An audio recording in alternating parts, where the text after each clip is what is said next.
Armando Baker here. It's Luke May. This is Tyler Hansbrough. University of North Carolina. Here's North Carolina. I just want to shout out my boy JBear_YT. JBear_YT. It's Carolina family, baby. Go Heels. Go Heels. What's up, boys? Welcome back to another video. Today is my first college basketball rankings show for the 2022-2023 college basketball season. It's finally here. College basketball is finally here. I am extraordinarily excited for it because my Tar Heels are one of the best teams in the nation, or at least looking like it right now. So the games start literally today as you're seeing this video, so got this up just in time to show you guys my top 25 before the game start, with Baylor playing the first game of the season, I think starting right now actually.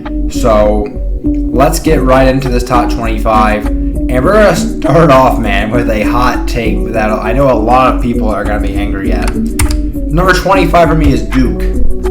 Duke, coming off a tremendous season, truthfully, last year, which was Coach K's final season, and this year a lot of turnover, which is typical for Duke. And typically you wouldn't think much about it because they have the number one recruiting class and blah blah blah, and they'll be just fine and all that stuff. And that all very well may be true, but when you lose one of the best coaches of all time, and then you come out with a new coach, which I think will be all right, in John Shire, I can't put too much stock into it without seeing it, you know. And this is a very talented team. This is a good team and not a very experienced team whatsoever, as most Duke teams are. But without seeing it, we just don't know. I don't think this is going to be in my ACC preseason predictions video, I said they're going to finish 5th in the ACC. That's where I have them. And they could finish worse. They could finish better, obviously, but they could also finish worse. And I just don't know. There's just so many unknowns with the team. I can't put them much higher than this. I wanted to put them on here because I know it would be absolutely outrageous to some people if they weren't on here. But man, they've got a lot to prove. And without Derek Whitehead for the first couple of weeks, who's going to be playing the forward positions? Who's the wings on this team, man? So there's some concerns out there, but they are here at 25 for me. We'll see how they play. Number 24, I have the Oregon Ducks. I trust Dana Altman a little bit, a fair bit, I guess I should say. They got a fairly talented roster. I think the Pac-12 is actually going to be really rough this year. I think this could be one of the worst Pac-12s we've seen in recent memory, because outside of them, Oregon, I think will be all right. I think they'll be higher ranked and they actually are good just because of the conference they're playing in. But yeah, I have them here at 24. There will be a decent team. I think they'll make it to the tournament, but just not much more than that. Number 23, I have Purdue. Purdue is a team that I feel like a lot of people are kind of disrespecting. Yes, you lose Jaden Ivey to the NBA last year, but they still got some good pieces on this team, man. I love Zach Edey's potential. If he can just get to where he can play significant minutes, he's going to be a stud. I mean, he's like 7'5" or whatever. He's going to be a really, really good player. And they got some pieces around him as well. Tough Big Ten to play in, so I wouldn't doubt if they fall out of this top 25. But I do like this team a lot. Honestly, their potential is really high. Zach Edey can be one of the best players in the country if he can stay out of foul trouble and be on the court a lot. Number 22, I have Michigan. I gave him a slight edge. Juwan Howard, I don't know if he's honestly the coach of the future, to be serious, but he has done a good job in the recruiting trail. Hunter Dickinson still there to man the middle of the court, and they got talent around him as well. Diabate on that team as well. But, you know, it's tough to say tough Big Ten again, like I just said about Purdue. Same thing can be said about Michigan. So we'll see how they turn out. Number 21, I have the 4th ranked ACC team here in Virginia Tech. I mean, they can just flat out shoot the three-point ball, man, and that's just so valuable in today's game. So I do have them here at 21. Hunter Couture, I trust that coaching staff. ACC, I feel will be better than last year, even though last year had 2 Final Four teams and 3 Elite Eight teams. But yeah, I think this is a good, tough ACC. If they can shoot the ball, they're capable of beating anybody in the country on any given night. Number 20, I have Texas Tech. Lost Chris Beard a couple of years ago, which does hurt. I do like Chris Beard as a coach, but they still got some players. Unfortunately, they lost a key piece in the Illinois transfer. What's his name? Goodness. I don't know why I'm blanking on that right now, but they lost him, which is a tough loss, to be honest. But I like their brand of basketball. It's not a pretty brand of basketball.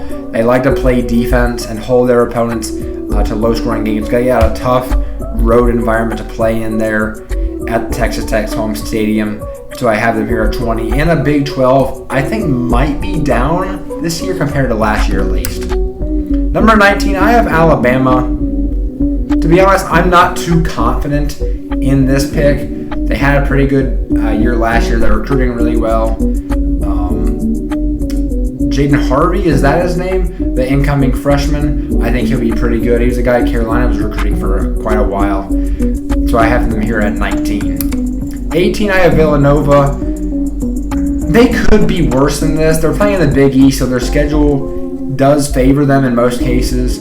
So I'm not sure how that will turn out. They did land Cam Whitmore, which is a big-time target Carolina was going after as well. 5-star recruit. Probably going to be a first-round pick in the NBA draft this year.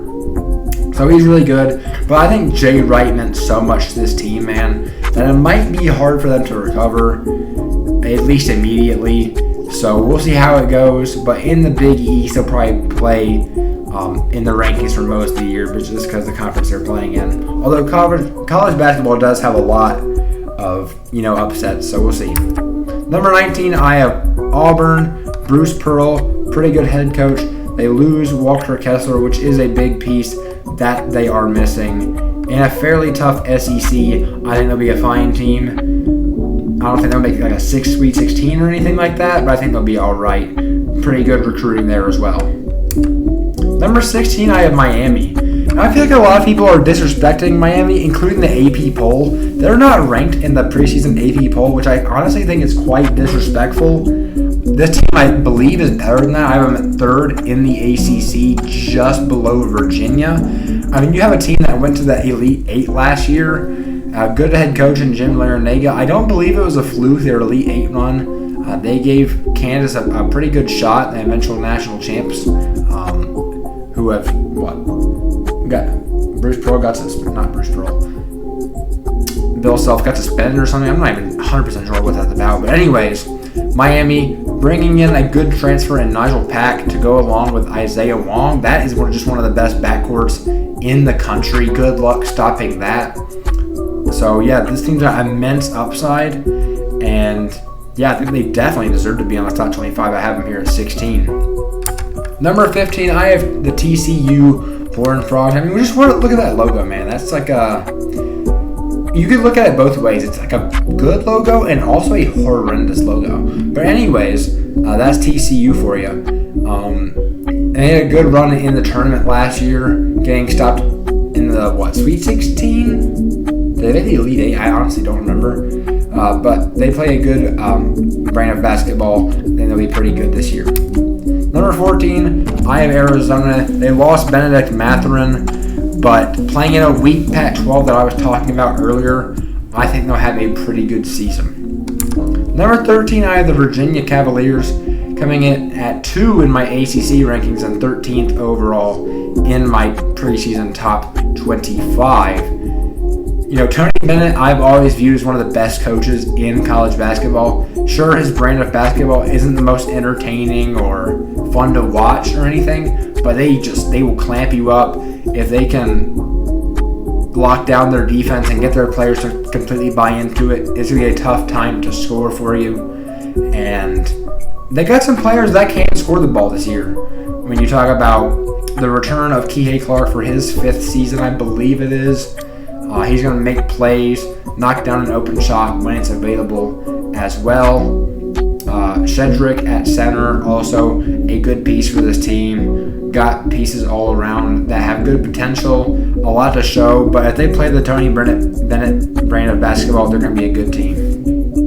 Number 12, I have Texas. They have Chris Beard now. Their recruiting is going really well. Had a good season last year that they probably expected more of themselves for, I guess is the way to say it. But I think this year, in a slightly down Big 12, that they'll have a good season. Number 11, I have Creighton, the number 1 team out of the Big East for me. And I've seen a lot of people doubt this team and say they could be one of the most overrated teams in the country. And I obviously see that. I don't have them quite in my top 10. I don't think the high-end talent is necessarily there on the roster, but they do have that Big East schedule that they'll go up against. They'll be fine. They got pieces, including that really highly touted transfer. My goodness, why am I blanking on his name? But anyways, I do have him here at 11. Number 10, I have Indiana. Trace Jackson Davis is back with a historic program, good coaching staff, electric atmosphere. They're in Bloomington, or is it I think Bloomington. That sounds right. But yeah, I have Indiana here at 10, one of the top 10 in my rankings. I just said that. I don't know why I keep saying it. Anyways, number 9, Tennessee. I was impressed with Tennessee. They went in and beat Gonzaga in their preseason expedition game sort of event. So they looked good in that. They were able to beat a top 5 team in the country in Gonzaga. They look good. They got some good players. Rick Barnes, I think, is a good coach. So they'll be up there in the Big Ten this year. Goodness, SEC this year. I don't know why I keep mixing up conferences. Number 8, I have Kansas, the reigning national champs. Lose Ochai Agbaji. Lose Christian Brown. You do lose McCormick as well, but you do bring in a talented freshman class. I don't think they're going to have any repeat kind of chances. Obviously, they have a chance, but I don't think they have a likelihood of that this year necessarily. Bill Self suspended, not even sure what's going on with that situation. I think this will not be a national title contender. They'll be a fine top 25 ranked team throughout the season, though.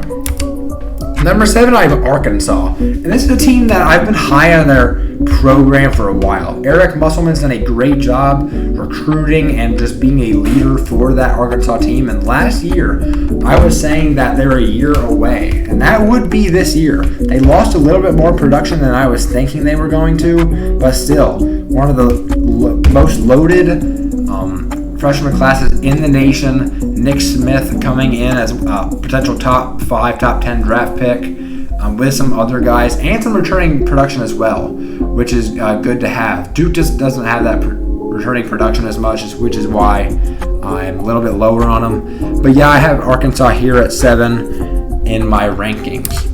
Number 6, I have UCLA coming in as the top team in the Pac-12, which I think will be down. Still have Jaime Jaquez on that team, Tiger Campbell as well, and a really good youthful roster as well as an experienced top end of the starters. With Mick Cronin as your coach, you got a pretty good chance. So I have them here at 6th. Number 5, the Baylor Bears. After getting upset in the NCAA tournament last year, they come back this year looking for kind of, I guess, a revenge tour, if you can call it that, even though they were the national champs a couple years back. But yeah, I think this Baylor team's pretty good. Adam Flagler, I got Scott Drew, one of the best coaches in the country. They're starting to recruit really well as well. So they'll be near the top, becoming one of those new blue blood type programs. Number 4, I have Houston. Really good, experienced team. Marcus Sasser looks like he'll be coming back with an electrifying player when he was there. Also playing in not a great conference, so they get the benefit of that as well. So they'll probably be in the top 5 for a good portion of the year, if I had to guess. They got themselves a chance. Number 3, I have Kentucky. Man, these logos are really similar. Houston and Kentucky have really similar logos. But I did just barely give Kentucky the edge over Houston, unlike the AP poll did. But yeah, I have them here. Extraordinarily talented roster as usual. Got Oscar Shibwe coming back, the reigning National Player of the Year. He was really impressive. A walking double-double just like Armando Bacot is. Excuse me. As well as Xavier Wheeler and a talented freshman class. At number 2, I have Gonzaga. Experienced roster. Drew Timme comes back. Got some transfers come in, like the LSU center. Why in the world am I blinking? Anyways, with a extremely talented roster as well. Got some young pieces on this team. One of the best coaches in the nation. And at number 1, I have the North Carolina Tar Heels. Returning almost everybody from last year's team except for Brady Manick. Got RJ Davis running the point guard. Caleb Love at the 2. Leaky Black, who could be a Defensive Player of the Year candidate. Armando Bacot, a National Player of the Year candidate. So really excited for what this team has. Good bench. Hubert Davis and his coaching staff are really, really good. I love the way this Carolina team plays basketball as well. The brand of offense and defense that Hubert Davis likes to play. And you got great bench pieces in Puff Johnson. The 3, actually technically 4 different freshmen being Will Shaver, Jalen Washington, who will be out for a while more than likely, Seth Trimble, and Tyler Nickel. Then you got Dontrez Styles, DeMarco Dunn, Justin McCoy, the walk-ons, and Pete Nance, the transfer from Northwestern, who is one of the top players in the Big Ten, although on a bad team, who's going to step in at that 4 spot and hopefully will do a really, really good job.